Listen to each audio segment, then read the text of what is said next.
So yeah, I don't know. I don't know what his returns were in the last 5 or 6 years or whatever. But yeah, there's a lot more interesting people to follow. But you guys would never have heard of them on Wall Street. Do you want me to tell you about a few of them? Should I do that? I can't break my omerta, my oath of silence, and give up some of my secrets. Oh man. I'm friends with a lot of these people. Shoot.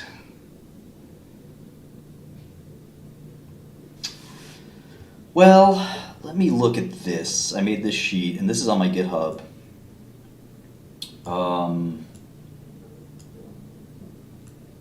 So this is by Q3, although Valentine's Day passed, so Q4 is out now. Let's take a look at Citadel. This is Q4 AUM. So you got to keep in mind that there are people at Citadel that manage more, just working at Citadel, they manage 10 times more than Burry ever has, and they have better track records. Just think about that, right? You got a fund like this, they've got 200, 300 different pods, right? And those pods are just slivers of capital that traders at Citadel trade. Now, it's not only fundamental stock jocks like Burry or macro jocks or whatever, but it's also people, it's also quantitative investors. So it's a mix of different types of investors and different types of strategies. So it's a very diverse pool of investors, which is why they're so successful. You can see that their portfolio includes virtually every stock in the stock market from A to Z. They're either long or short. And you could have one portfolio, you could have John that's long one of these stocks, 10x Genomics, and in the same firm, you could have Henry who's short it or long it. You know, they take different sides. And so the firm itself is actually not even long or short that stock. So, you know, it's a very kind of convoluted system, these so-called pod shops. There are kind of four big pod shops. You got Citadel, Millennium, Balyasny, and Point 72. Those are the four big pod shops. And, you know, at those pod shops, there are people who have track records that you wouldn't believe. Now, a lot of times people say, why don't you start your own fund? I'll give you an example. This guy, Samlin, most people have never heard of. That's somebody that worked at one of those four pod shops. You can go do the research. And he was very, very good, left, and now he has his own hedge fund. But I think that this person could easily be managing more than they're managing now at their own firm if they stayed at the pod shop they were at. And maybe I'm right, maybe I'm wrong, but at some of these pod shops, they'll pay you 20%. You know, the firm charges its fee to the investors, which is usually 1 in 20 or 2 in 20 or something like that. Sometimes it's a little higher. Citadel has a very weird expense strategy, for example. And the idea is, let's say you're a great trader of Japanese technology stocks, right?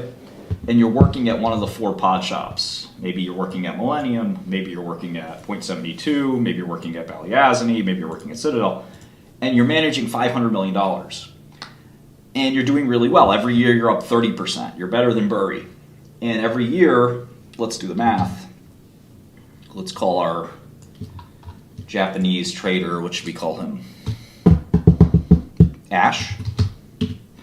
He's managing $500 million. He makes 30% return. So this is Citadel, or let's just call it pod shop profits, right? And so now the pod shop has to decide how much to bonus this guy. So if they give him 20%, that's $30 million, right? Ash bonus. Or really, it's like Ash carry, P&L, whatever. And this is often held in some form of offshore entity. So these profits tend to carry forward without taxation, which is another kind of hedge fund secret.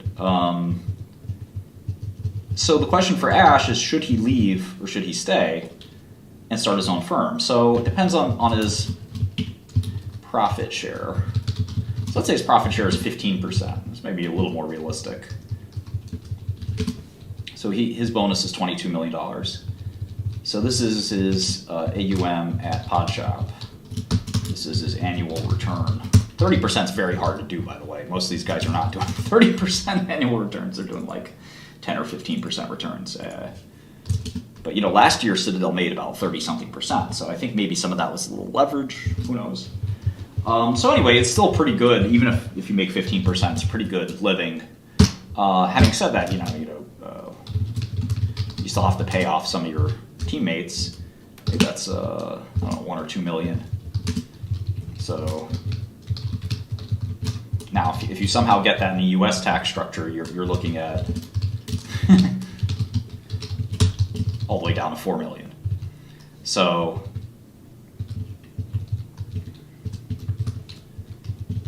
now, if you start your own fund, there's a lot of risk to doing this, right? First of all, if your skill is as a trader, not as running a business, you'd have to do a lot of marketing. Somebody's asking about Citadel shares sold yet not purchased. That's just a short sale. So a lot of people are confused by that. When you see shares sold but not yet purchased, that's just something that means that they've shorted a stock, which for a hedge fund is duh. That's what they do. So that shouldn't be something that makes any sense. Almond Nut is right about the Paulson trade working out better than anybody else's. So anyway, if you started your own fund, there's no guarantee you're going to manage the same amount. You might manage more. I've seen people leave a pod shop and they start out with 3 times what they were managing at the pod shop. And sometimes you start off with less because, again, maybe you don't hire the right people. Maybe you're not a marketing guru. You're a trader, right? And they don't know, like, if you're a new investor in this pod shop, call it Ash Capital, you don't know if that pod shop's going to do well. You don't know if Ash made all his money because he was working at one of those 4 pod shops, which I'll list over here.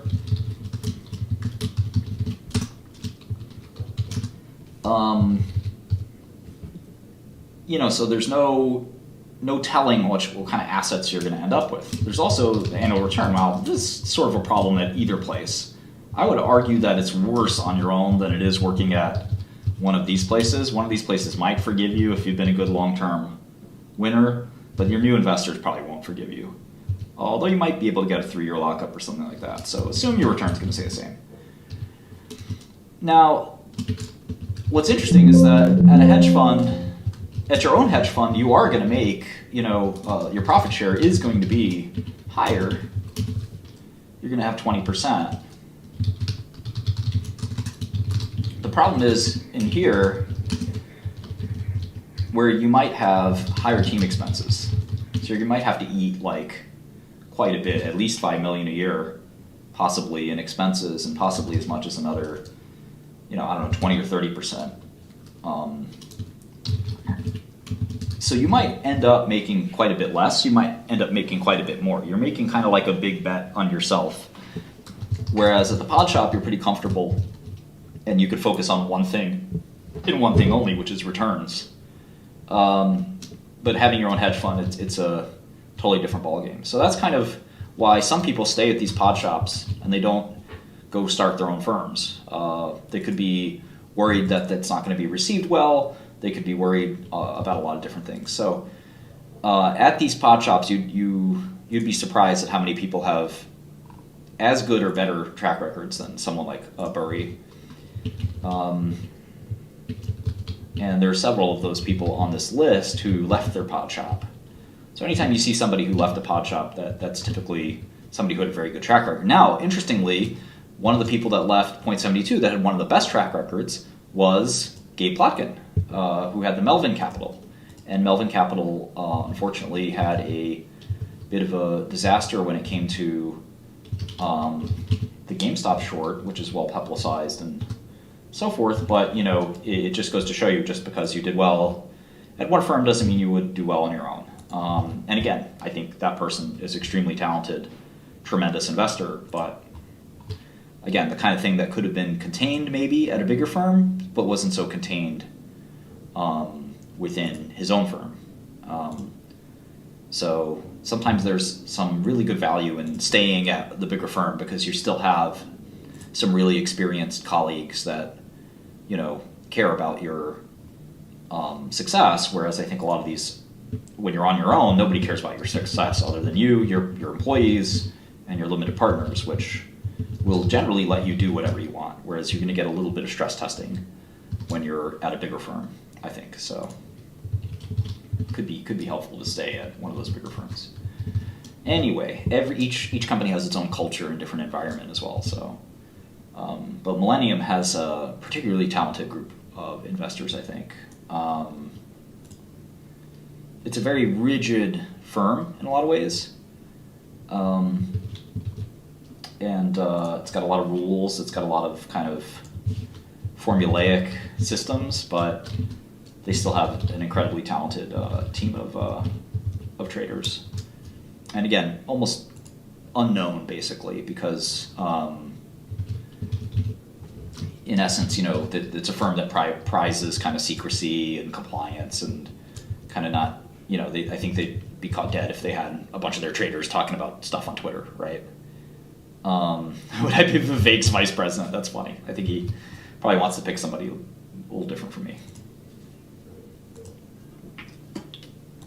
I agree with him on almost everything philosophically, but he's got a lot of better choices, I think.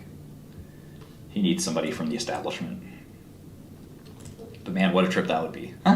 Sam P. with the good question. All right, so here's D.E. Shaw, one of the most formidable quantitative firms, but they also have some fundamental investors there too. And again, some really talented people that, you'll never hear about that have made way more money than Michael Burry or something like that. D.E. Shaw, of course, is where young Jeff Bezos worked. And there's another guy who I've met, Michael Bigger, who if you don't follow Bigger on Bigger Capital, he was at D.E. Shaw around the same time, at the same time as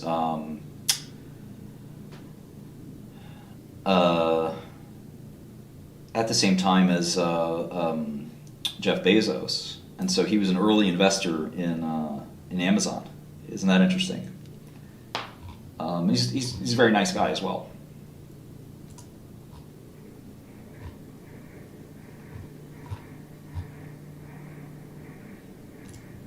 I think he became the largest shareholder of Plug Power and Crocs and a bunch of.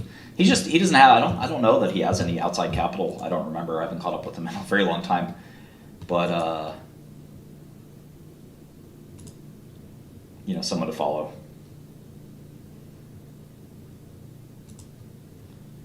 Let's see. Renaissance, of course, the most famous quantitative hedge fund of all time. 73 billion. Unclear how much real assets under management they have. They have sort of two funds. They have Medallion, and then they have Reef. They have some other smaller funds too, but that's mainly the sort of two big funds they have. And again, involved in every market in the world.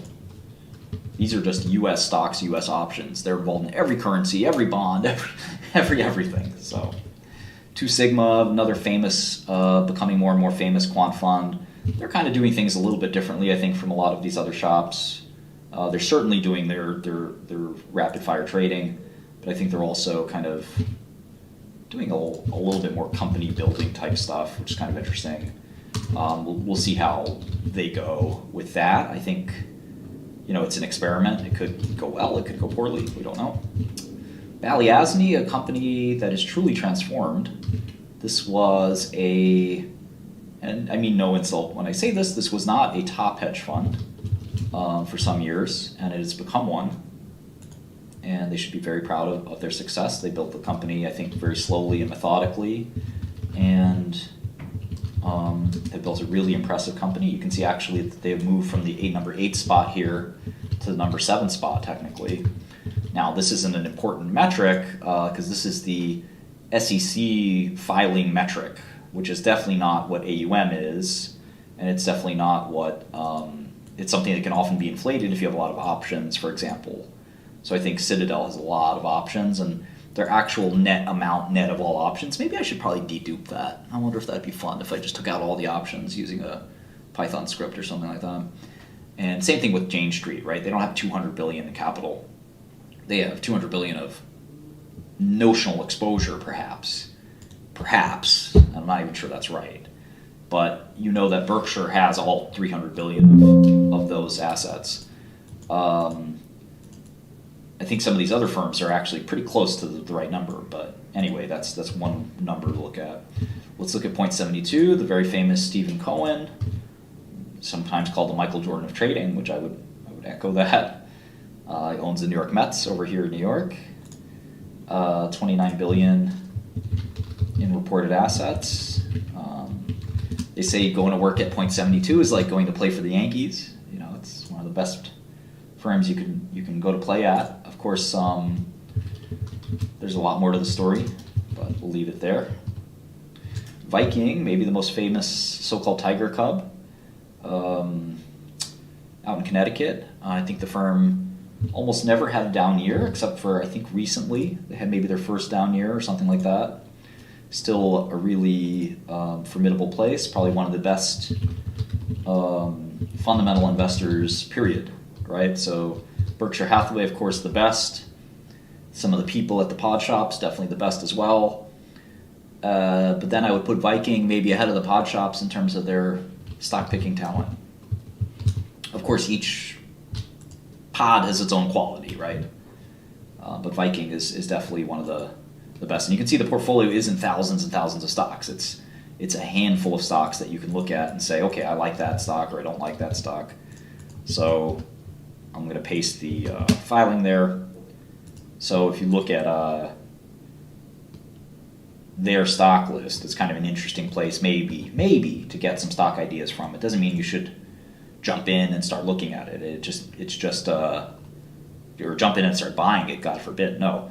But there could be a list of stocks if you're looking for some new stocks to analyze. That's not the worst place to start if there's some stocks there that you don't know about. Viking, like I said, the best, or the biggest, I should say, tiger cub.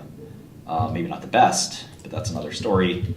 But usually AUM follows the returns, and they've had very, very, very good returns under this guy Andreas's stewardship. Now, Bridgewater is probably the biggest hedge fund by AUM.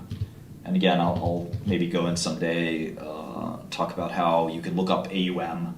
It's not exactly easy. I talked with somebody on Millennium's board of directors who said AUM is just a moving target. There are so many definitions of it. That actually played a part in my criminal trial case, and it was very difficult to explain and defend.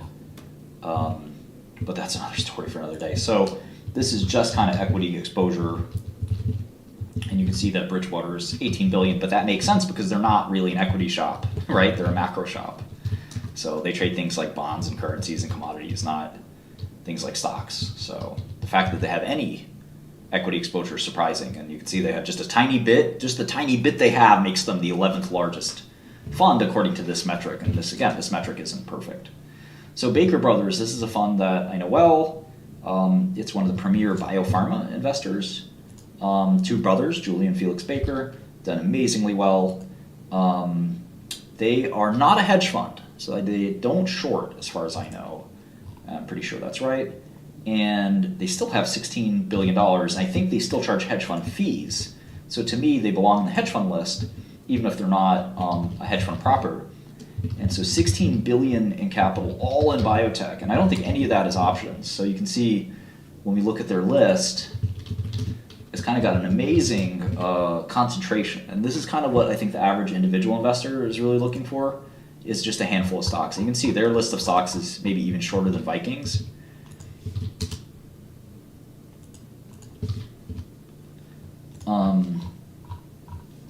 It's a really small list, and you can see it's a really chunky list. Like they have $250 million in this one stock, Acadia, which I've been short over the years, and I still think is a short.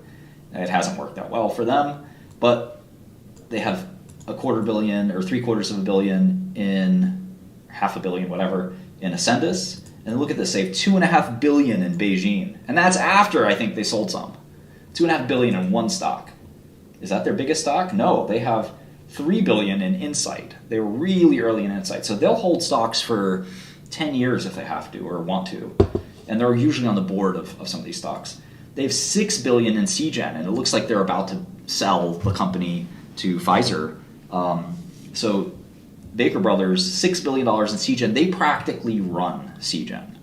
And a lot of people don't get that. When you own that much of that stock, you're in control. If you want the CEO fired, he's fired. If you want somebody promoted, they're promoted. If you want somebody on the board, they're on the board. That's kind of the basic way that happens. So you can see they have $6 billion in one stock, and look at all these little stocks they have. $5 million in this, $10 million in that, $20 million in that. I wouldn't even look at these stocks. Imagine running this fund. Like, these aren't interesting or important to you. The only ones you care about are maybe the ones over 100 million at least. So if you look at that, they really only have like 10, 15 stocks. So I think it's really interesting, right? Half their portfolio practically is in CGen, and part of the reason it's in CGen is because it's gone up so much, right? So it's total 15 billion. They are the biggest biopharma player, arguably by far. So let's leave that there. Now we're going to talk about a very controversial name, Tiger Global. So Tiger Global was kind of the restart, if you will, to some extent, not really, of Tiger. Julian Robertson, rest in peace, just passed away, one of the godfathers of hedge funds. So Tiger Global was called Tiger Tech a while back. And the fund manager, Chase Coleman, has had one of the best track records in hedge fund history. Until the last couple of years, where I guess the exposure, the beta, all of the stuff sort of came home, and the fund had a very bad year.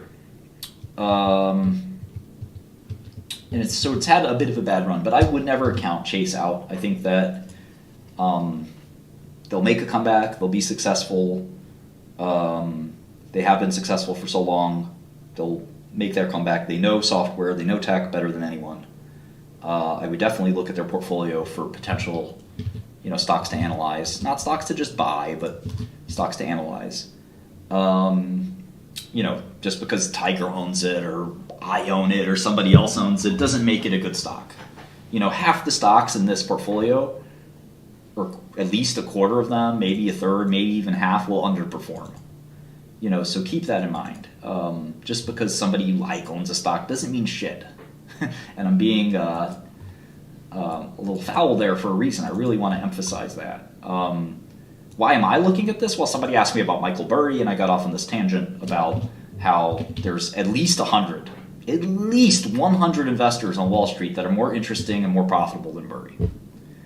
So, and I just want to point out a couple of places they work at, and then there's places that aren't on my hedge fund list, which you can find on my GitHub, github.com/Martin Shkreli /models. There's a lot of investors out there that you've never heard of. They don't file 13Fs at all. They're offshore. They don't handle U.S. money, or any money for that matter, of anybody else's. There's some under-the-radar quant funds. A really good example is, this is a really really funny example. This was, and they tried to hide this quite a bit. And this article blew the cover off. This is the one good thing Bloomberg Media has ever done. It's called the $13 billion Angels. And basically in 1997, these guys, somebody started donating millions and then billions of dollars to the Huntington's Disease Foundation. Nobody knew who it was. It was this crazy, really weird thing. And I even employed somebody who worked at the Huntington's Disease Initiative. It's called CHDI. And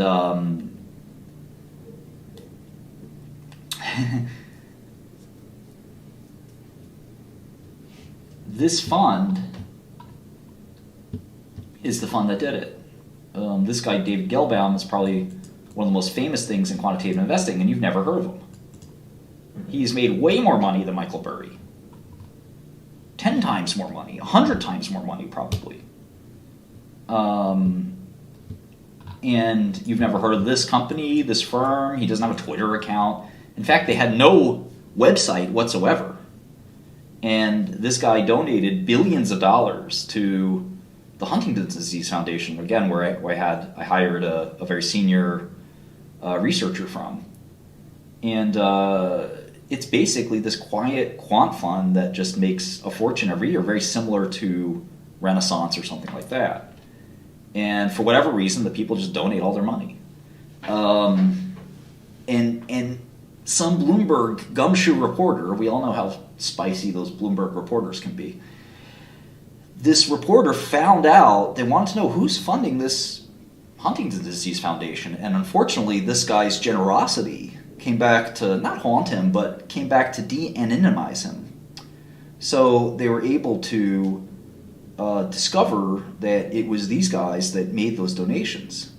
So those people, the Bloomberg people, were able to sort of like out this person who wanted to be private.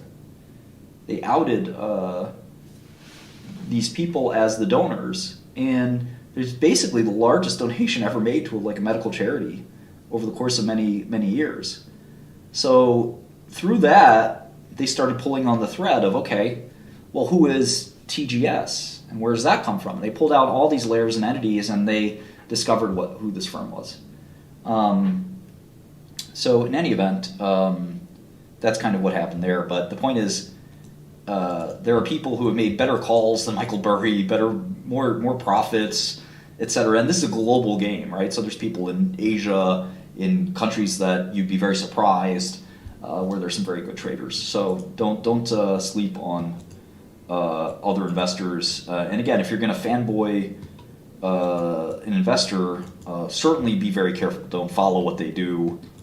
Don't copy their portfolio with your own, blind picks of their portfolio. You can't see their whole portfolio, right?